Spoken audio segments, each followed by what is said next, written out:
So guys, for the first step, you want to go to search and type in registry editor. Click on it and then click on yes. And now this will come up.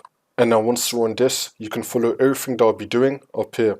So first you want to expand HQ local machine. And now you want to expand system. And now you want to expand control set 001. And now you want to expand services. Now you want to find a folder called NDU. You want to click on that folder.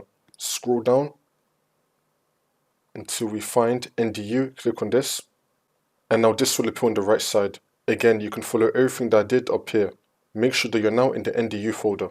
And now once we're here, you want to find start, double click on it. And now in this box right here on the value data, you want to type in 4. Make sure that you have the number 4 in this box and then click on OK. For the next step, you want to go to search and type in services. Click on it. And now once you're on this, you want to find a service called sysmain. We're going to scroll down to the S section until we find sysmain. Here it is. Double click on it. You want to make the startup type disabled and then click on stop, which will now make the service status stopped, and then click on OK. For the last step, restart your computer and then your memory usage will be reduced.